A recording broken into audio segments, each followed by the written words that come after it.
Hello, everyone. Thank you for being here. My name is Shiji Kathuria, and I'm a reference and instruction librarian at the Perimeter College Alpharetta campus. Lizanne? And I'm Dr. Gibson, and I run the Learning and Tutoring Center at Alpharetta campus. And so we work pretty closely with the library. So especially on student research papers, because you're going to need both of us if you want to get through this. So Amen. that's why we're here today, is to give you a little kind of a little outline and a little background and some tips on how to do your research papers. And that can be for any subject. Okay. For writing a paper, you need to establish a timeline. And that I can't tell you how important that is, because it can take you so much longer than you even think. And I'm going to give you an example. We had a young man who came in at 1 o'clock one afternoon, and he said, I have a research paper due today. And we said, oh, what's your topic? Can we help you? He said, I don't have a topic. And I said, oh, so you need, how many references do you need? And he said 5. And I said, and what time is it due? Because sometimes online papers are due at midnight. No, this is in class and it's due at 5. Well, it's 1 o'clock. So he thought this was going to be a piece of cake. And obviously, he finally figured out a topic. We sent him to the library. He got some sources, and then and then he had to put the whole paper together. And then he didn't have that done. And then he had to figure out all the MLA rules and regulations. So I think the key to that life is don't procrastinate and establish a timeline. When I was teaching English and students had research papers, I would give them, I'd say, okay, now you need to plan on at least 30 days in advance, and set your timeline. So this is what I suggest. You have to you receive and then you analyze your assignment, and you have to be able to read it and understand it. And so usually your professor will have pretty strict guidelines on what he or she wants you to do. And then you might need to pose some questions that you might want to explore about your topic. And you can always ask a librarian for assistance, or you can come into the tutoring center and we can also help you. So settle on your topic, narrow your focus. We don't want to. I had a young lady one time who decided for her paper she wanted to write on the healthcare system of the United States. And I said, oh, that's more like a thesis topic, and you'd be probably 100 pages. Well, her eyes popped out of her head. And so I said, why don't we narrow that down a little? And so she got it down to diabetes 2. And because she had a family member, and so it was more familiar with her, and it was obviously doable. And then you're going to have to think about those questions that you thought you might want to ask, do your research questions. So you may want to revise them. And that's okay, because once you start looking into sources, you will find more information, and then you're going to say, oh, I really want to go in this direction. And that's perfectly fine. So then you locate your sources, and that's when up in the tutoring center, we send you down to the library and they can help you. They have all kinds of databases and all kinds of really great things that can help you find exactly what you want. And so that can save you a lot of time. Plus, they'll be credible sources. It won't be from Wikipedia. It won't be just from Google or something that's just online. And you could, because I'm sure your professor is going to say they want 3 credible sources or 5 credible sources, and that means that so that's where you go to the library. Then they will definitely help you. And the whole time you're doing your research and you're find your sources, you want to compile a working bibliography. In an MLA, it's called Works Cited page, but you want to keep track. And you get down to the end, and some things you may not have used, you throw them out. But the ones that you are using, you keep keep track of what they are. You know, you'll have it all ready to go when your paper's finished, and you just take out the ones that you have used and cited. And Kiji's going to talk to you about citing and what to cite and how to cite it. And then you're going to have to do your working thesis. And you're going to, you know, you're going to create a working thesis, you know, about, because you've done your research. And so you're getting ideas in your head about what you want. And then you create an outline. And some professors will have you turn your outline in as part of your paper. I always did, because I always feel that outlines, they really help you organize your thoughts. And then you're going to do a draft of your paper. And that's called your first draft. And go to the Writing Center. We will help you put it in order, because you want to make sure that it flows. And, you know, so if you're having a difficulty with that and you've got chopped up paragraphs, you know, we can help you with that. And then you may have to go back down to the library and do some more research, because all of a sudden you'll say, oh man, I got 7 sources, but I don't like 5 of them. You know, they don't go with what I want to do now, because you have revised your thesis. And so then that's when you have to, you know, then you're really ready to do your draft of your paper. And keep your list of works cited. And my last key thought to you is proofread, proofread, proofread. And I know that you, as students, don't like that. Oh, I wrote it. It's done. I don't want to look at it again. Yeah, you do. You need to have, and you need to have another pair of eyes look at it also. That helps a lot. So that's my, uh, I guess that's how I would teach it, and that's how I have taught it, and it does work. So these are good things to keep in mind. Okay. Well, thank you, Lizanne. I'm going to shift focus now and talk specifically. This is an MLA workshop, so I'll be talking specifically about citation and some of the rules around citing an MLA. So when do you cite? Some of you probably come across this in your classes already, but essentially you should be citing anytime you are not using an idea that's yours. So it could be just paraphrasing the thoughts of another author. So you're not actually using the exact order of words that's in a source that you're finding, but you're just kind of taking that idea and putting in your own words. Because it's not your idea, you should be citing who that idea came from. If you're using any kind of facts or figures that are not common knowledge, so the sky is blue, we can all go outside and observe that. That's common knowledge. So you wouldn't have to cite who said the sky is blue. That's common knowledge. If you can go outside and observe it yourself, it's not considered something that you need to cite. But if there's anything that's not common knowledge, then you would be needing to cite that. If you're using any kind of idea or concept that's introduced by any author, a lot of students tend to think, or maybe you have, or I've come across students thinking that just because they pull it from a website, it doesn't have to be cited. But there is an author behind the website that you're looking at. And so that should still be cited, even if it's just something you generically found doing some Google research or something like that. There is an author most likely behind it, and you should be citing that.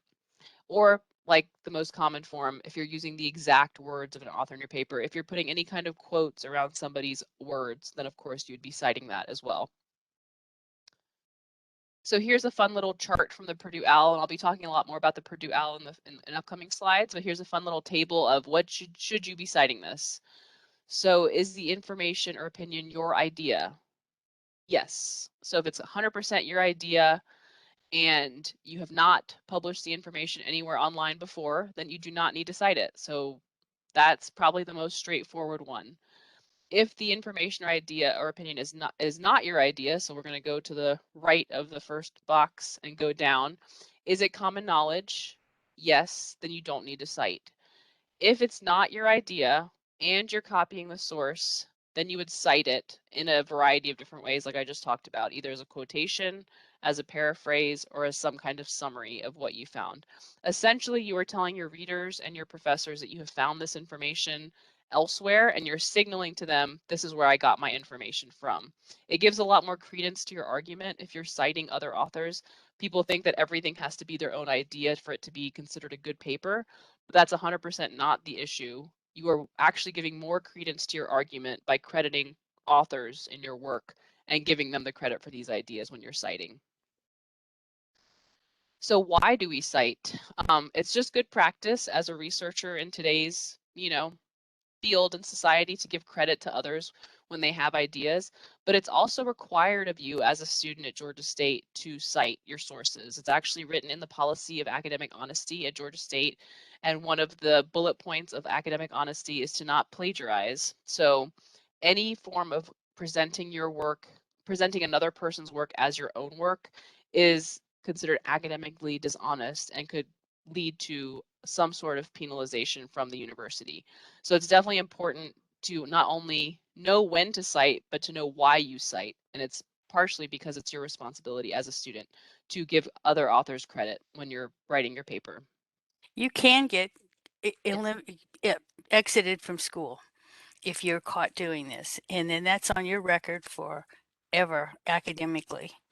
And you don't want to do that. And it's it's we don't want to be doom and gloom. It's just unfortunately a reality that that's the case. But we want to make it so you feel empowered in knowing how to do it, rather than fearful of it.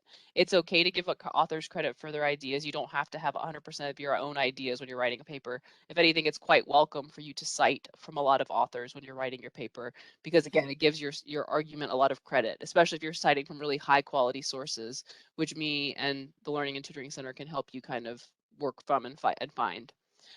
So we've talked about when to cite, why do you cite, and now we're going to talk about how do you cite. So if you're here, you're most likely interested in learning about MLA citation, but there are a lot of different styles that you cite in. Most commonly is MLA or APA, and they're kind of used in different ways. So MLA style is the common way for citing references in the humanities related field. So if you're writing an English paper or anything like that, you're most likely going to be citing an MLA. And they recently published a 9th edition MLA handbook, and that came out in April of this year. So some of your classes might be requiring either 8th or 9th edition, and I'll talk a little bit more about that. They're essentially the same thing. So if you're doing 8th or 9th, it shouldn't matter too much in terms of how you're citing your sources. And I just wanted to mention that we have a print copy at all of the campus libraries, all the perimeter campuses in Atlanta. If you were wanting a print copy of the new handbook, we have them at the library. I don't know if you have them at the Learning and Tutoring Center, Lizanne, but we have No, them at the they're library. on order. Right. Okay. So if you ever need a copy of that, feel free to come to the library and we can point you to where they are. So a little bit about the MLA 9th edition. So some of you might be in classes requiring 8th or 9th. You might have heard one or the other.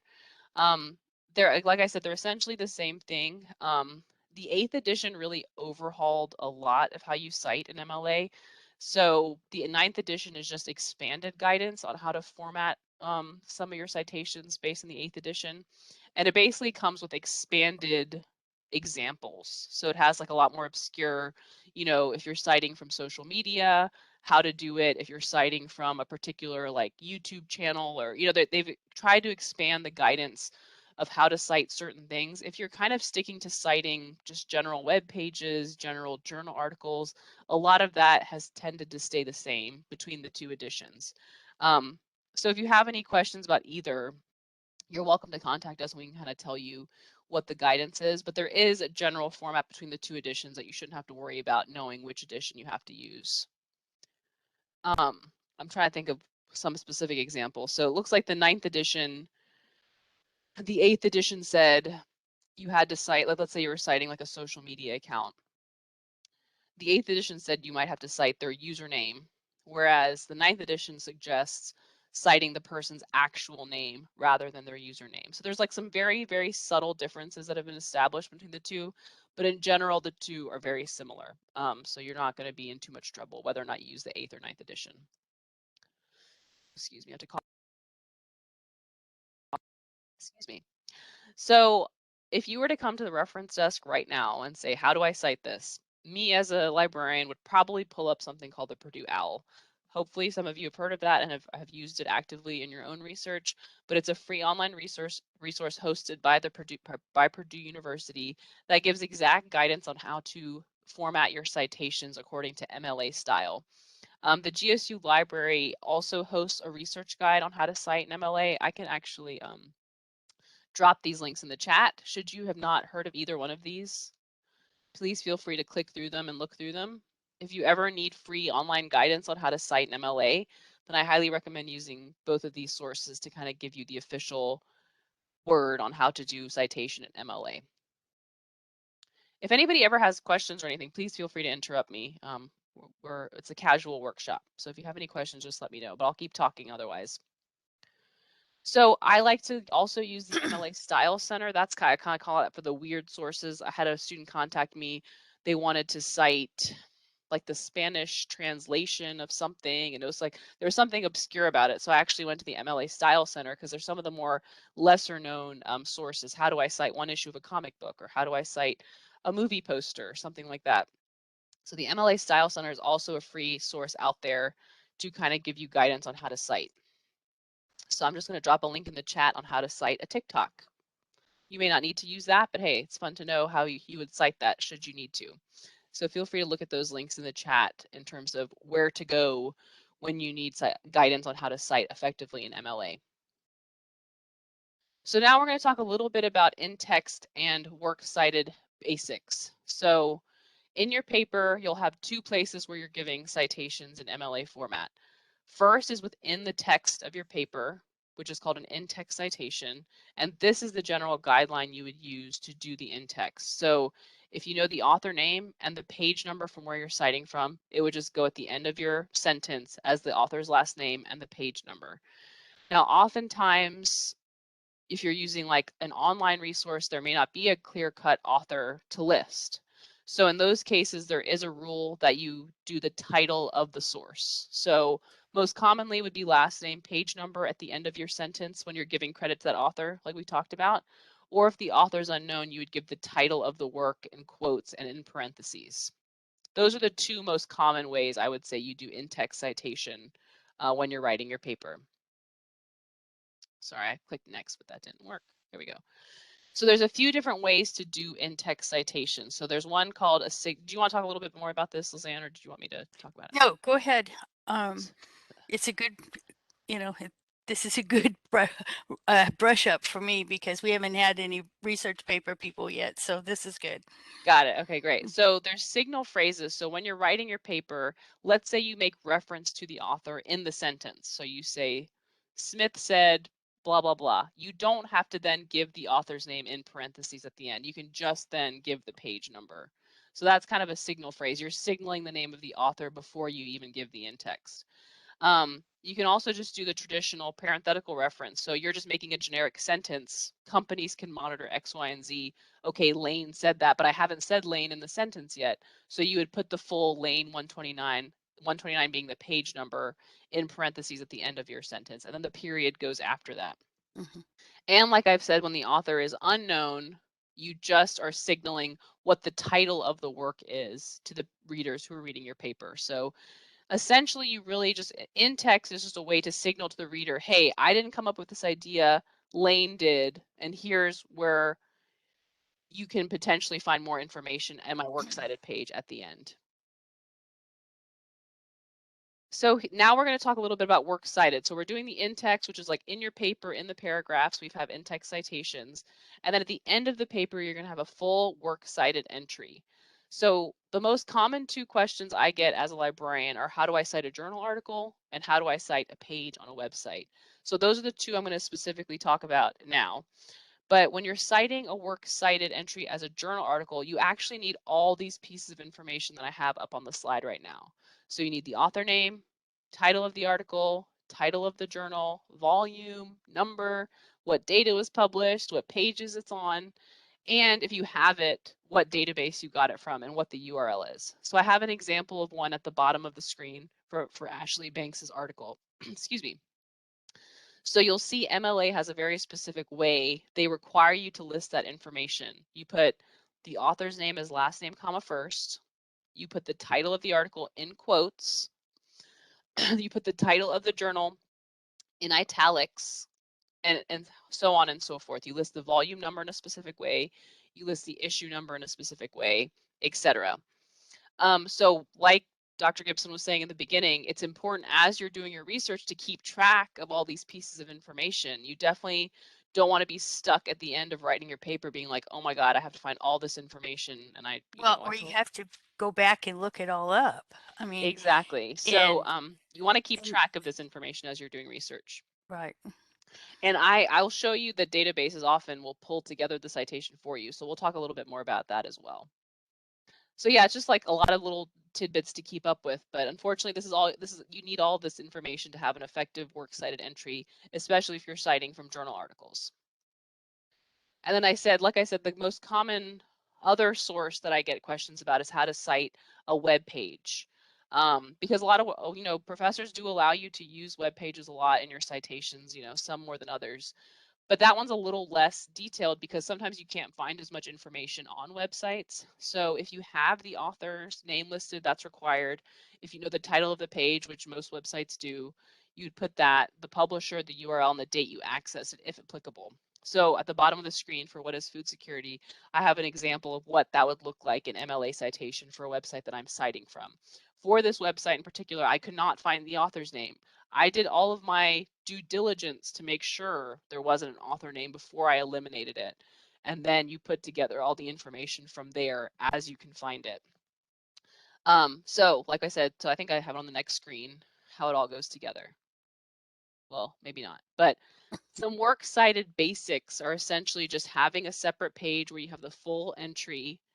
You have indentations for all of your citation entries. So you'll see for what is food insecurity, when the next line starts, you'll notice the second and third lines are indented over. So that's something to keep in mind. That's called a hanging indent. I can show you how to do that if you have questions. And it's very cool. Very cool. Yes, it's a cool little trick to know. It's something that stresses students out. And then when you figure it out, it's like very easy. For online sources, you should always include the location, which is always the URL in terms of where you found the source. And works cited entries are always listed alphabetically by the author or the website's name. So if you have, Feeding America and then an author's name that starts with M, Feeding America would go first and then the author's name with M. Everything is alphabetically listed, whether or not it's the author's name or the website's name. Whatever the first element is in the citation, you would list that alphabetically. So this is where I was going to talk about how the two go together. So you'll see on the left side, that's the text of your paper, and that's the in-text citation. And it always matches an entry on the works cited list. So on the right is an example of a works cited list. So Danhoff is being cited in my paper as an in-text with the page number. And then that's signaling to the reader, hey, look at my works cited page, and here's the full list of what that Danhoff citation, if you want more information, here's how to get it. Same for Hurt and all the other sources that I have. On the right side, everything matches. So I kind of consider the in-text like a key to get to the full source in your works cited. So if you do anything in text, there should always be a matching entry in the works cited side. And if it's not, you will get graded down on it, because that means that you didn't, there's a source that you either didn't use if it's in your works cited page and it's not in your bibliography or your works your in text citation, or if the reverse. So that's one thing I always checked when grading papers. Is did their works cited match their in-text citation, because that's important, because otherwise that's just being, you weren't proofreading and you were being a little sloppy, and you don't want to do that. And you want your professor to always, know where to go should they need more information. If you're just putting the in-text, they don't have any information on how to find the source. So Right. the works cited is kind of their guide to being able to read the source in full to make sure it's an accurate representation of what you're saying in your paper. Any questions from the audience so far?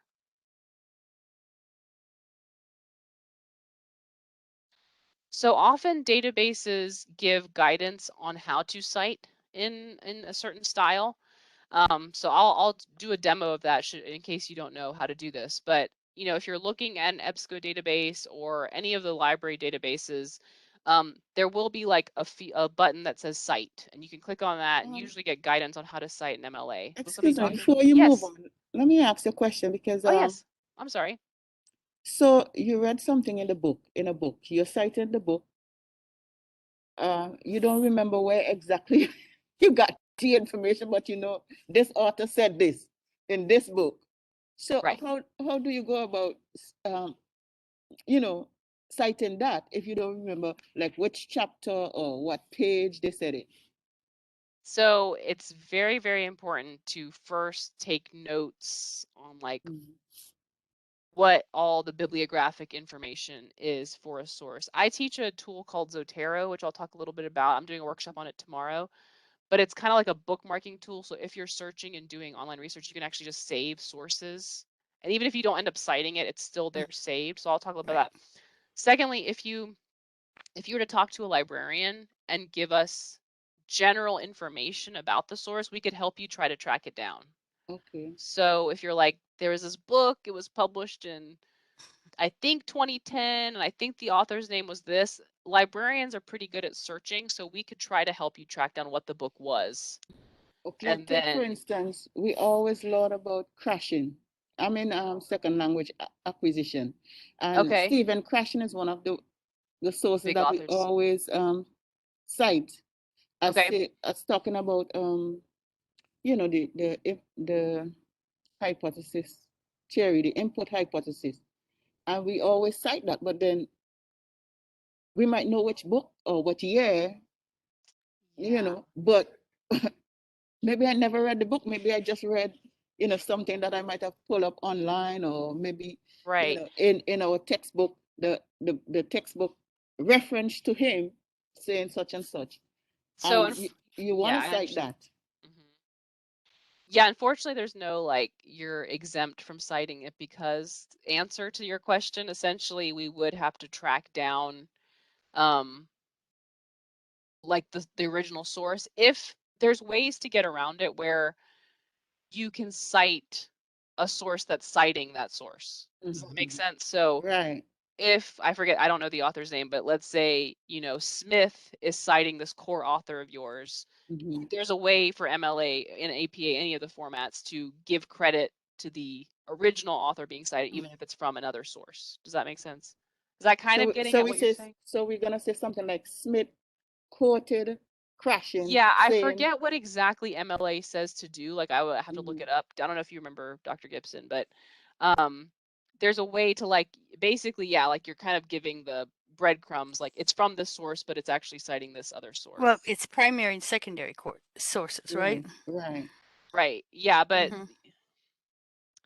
if there's a certain style you do it when it's Hmm. like I'm not really articulating myself well, but I yeah, I mean understand what you're essentially saying. I that's understand what. essentially, yeah, there's a style to do it where if it's another source saying it, you're still able to give credit to the original author. Right. And that's important, very important. That's a great question. Yeah, Hmm. absolutely.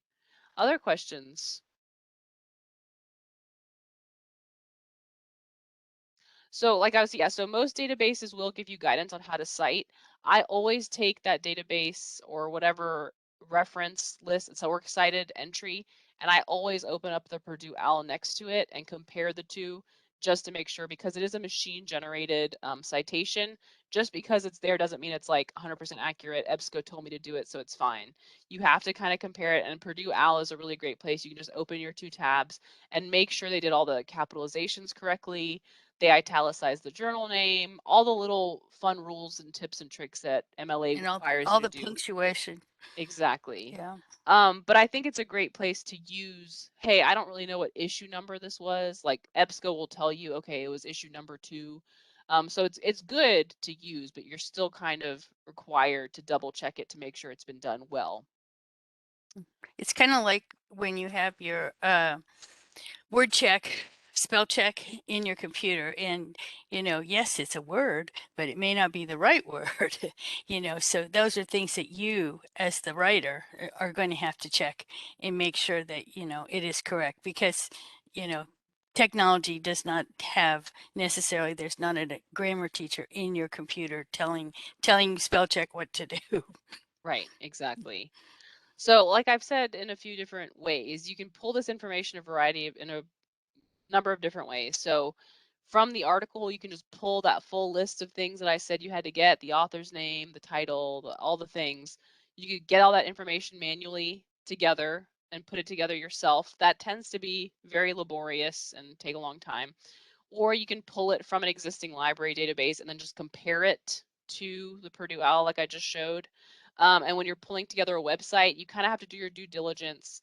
If you're wanting to know, okay, what's the author of this website, who's the publisher, it may not all be on the existing page that you're currently on. You might have to browse up, or you might have to drill down a little bit to find the author who publishes the site and that kind of thing. So you're kind of required to do as much research as you can to make sure you have all the elements to pull together a citation. There are also fun things called citation generators, and I just wanted to give a quick shout out to a workshop I'm teaching tomorrow. So there's a free tool called Zotero, which is essentially like a personal database. So if you're doing online research, you can save sources to your library. And then within Word, it actually helps you cite while you write. So it'll search your library and kind of do the different citation styles for you and pop out a bibliography for you based on what you've saved. So if any of you are interested in that, I'm happy to have you at my workshop tomorrow too. So I will put that link in the chat if you would like to register. But Zotero is a great way to kind of keep track, like kind of like what you were asking, Rosalind, where Yes. as you're searching, like, oh, I'm going to forget about this source. Let me just save it. So Zotero will allow you to save that source. So you don't have to like do that mental work of thinking about, Right. writing down the information. It kind of keeps track of your sources for you. But you have to take the time to save the sources, obviously. And then, later when you're having to cite it, you already have it stored and can cite it effectively. So feel free to come to that workshop tomorrow if you want to learn a little bit more about keeping track of your sources using like free online tools. Do I have to register or just? You don't have to. You're welcome to. It would be nice for me to know who else coming, Yeah, but yeah, no, I you can wanna. just Yeah, come. It'll be in I this wanna WebEx room register tomorrow. because this I had no idea that this was today, and I just went in to check to see what is being offered today, and I saw that it had already started. So Oh yeah, yeah. We're I recording it, so tried I to can. add it to my calendar, but it doesn't remind me that it's coming up. That's weird. So when I register, the teacher usually send me a reminder, and that's good. I want to do that. Okay, well, I'm glad you're here. Yeah, it's not required to register, but you're welcome to for tomorrow. And then, yeah, it's actually tomorrow at 2 in the same room, in this, my WebEx room.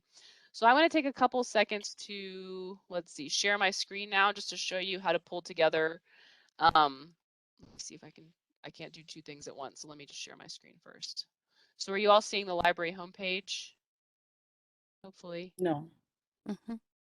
You are? One of you is, and one of you is. Rosalind, are you seeing it now? I'm seeing Zotero. I'm seeing the Oh. workshop for Zotero. Oh, let me stop.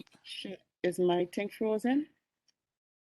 Let me hold on one second. Sorry, guys. Let me.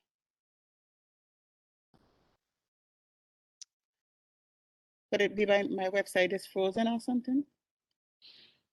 I'm sharing the library homepage now. I'm not seeing it. Let me see if I can maybe refresh or something. Are any other attendees seeing the slide, or are you guys seeing my screen? I think I might be frozen. Just go ahead because I might be frozen.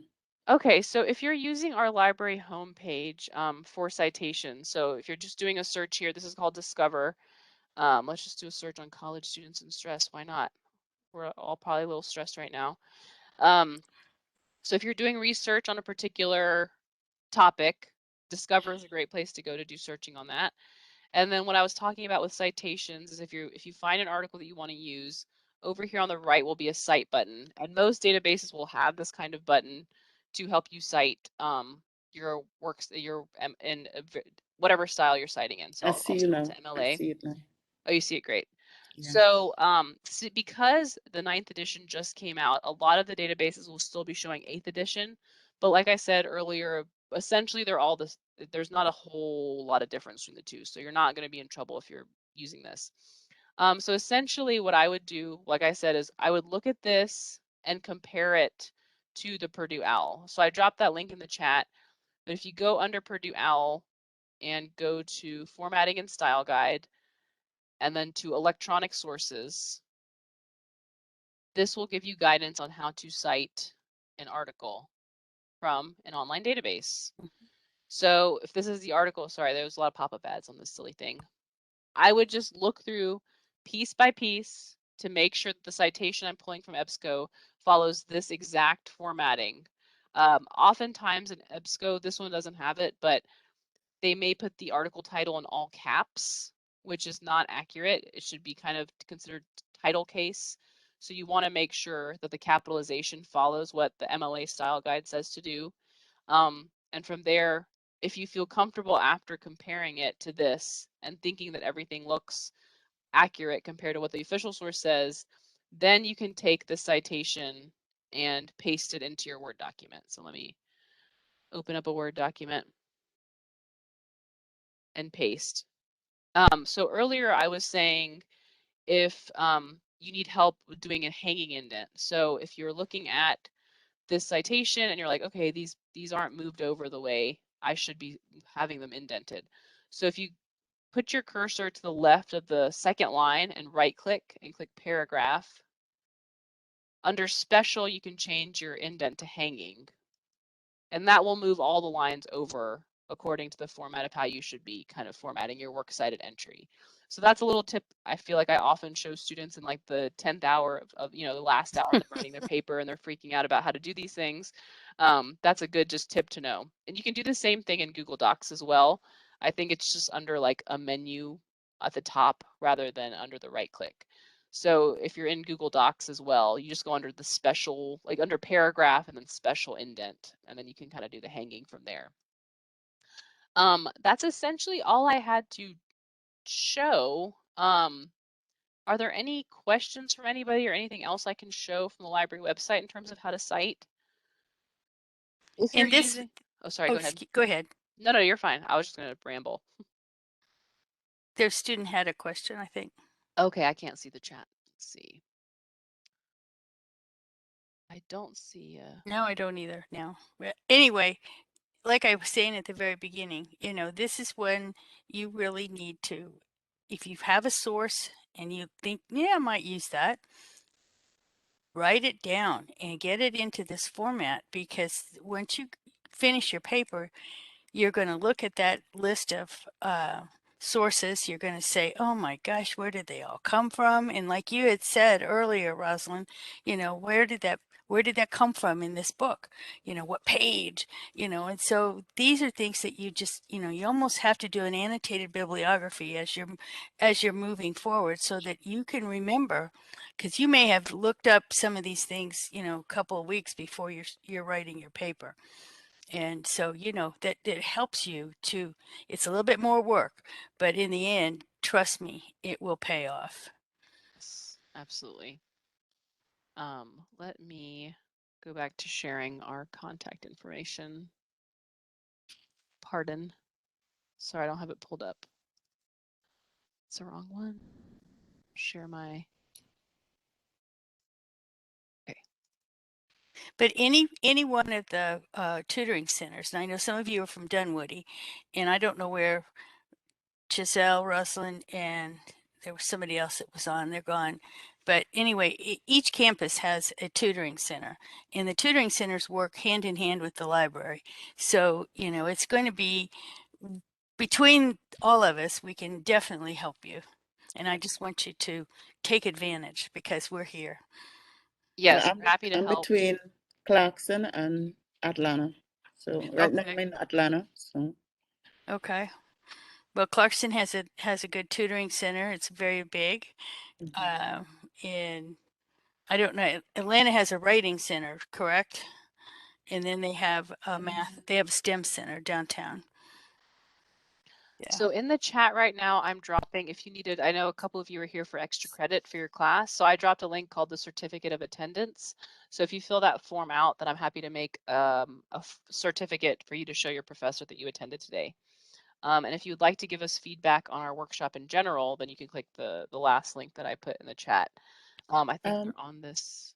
So I was a little bit late. Is it possible for me to get a copy of the slides so I can go through it again? Because yep, I'm recording the workshop too, so I can send you the recording and yeah, that would be great, because I have to write a reflection as well. Oh, great. Yes, excellent. So yeah, we just kind of gave a background as to, how to cite, why to cite, things like that. But yeah, I'll send it to you. Are there any, and then this is our contact information. So Dr. Gibson's at the Learning and Tutoring Center. I'm at the library. We're both based in Alpharetta, but we're both happy to meet virtually with either any of y'all as well. So if you'd like to book a research appointment with me or book an appointment, then we're welcome to meet with you virtually as well. Are there any other questions, concerns, stressed out week before Thanksgiving, writing papers? Getting ready for finals. Any event sessions Get anybody ready would for like to finals. have? But if not, then you're welcome to exit out. But if you're working on a particular part of your research paper and you're like really struggling on how to cite, we're happy to kind of chat. So I can stop recording. okay, so go here for the certificate. Okay. But thank you so much for attending. I will stop recording now. Thank you so much for your time.